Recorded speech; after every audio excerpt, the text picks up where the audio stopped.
It's time to ask the vets, and today we're talking about a common problem, helping your dog manage arthritis pain. Here's Dr. Eric Anderson. Good afternoon. I'm Dr. Eric Anderson from the Ballston Spa Vet Clinic. Last week we talked about what arthritis is and the fact that it's the most common cause of pain, especially in our older dogs and cats. Today we're going to talk about what we can do about it. Most importantly, there are lots of things we can do to help alleviate this pain and suffering from our older pets.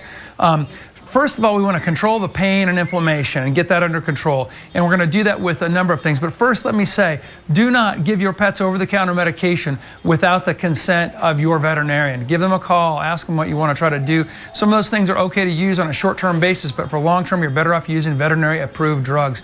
So the most important thing right off is a non-steroidal anti-inflammatory, the NSAID, such as Rimadyl, Metacam, Pravacox, Duramax. There are several others. They all have similar functions, and they start to control the inflammation and pain right away.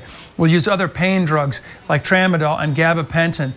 We'll use our therapy laser, which is very helpful for acute pain. So those are the things we want to use to get things under control right away. Now, as far as chronic management, we're going to continue to use those things, but we might use them a little bit less as we start to introduce other things to help our long-term plan.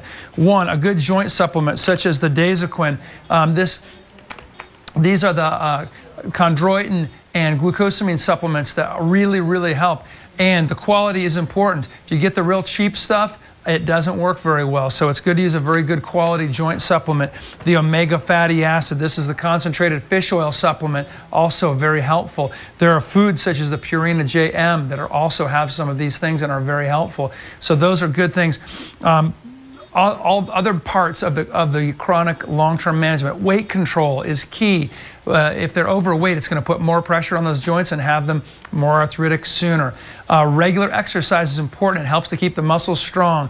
Rehabilitation, such as our underwater treadmill, especially helpful for older patients with severe problems. In conclusion, arthritis is the most common cause of pain in your older pets, and there is something to do about it. Please don't let them suffer. Call your veterinarian so they can get treated and feel better today. From the Ballston Spa Veterinary Clinic, I'm Dr. Eric Anderson.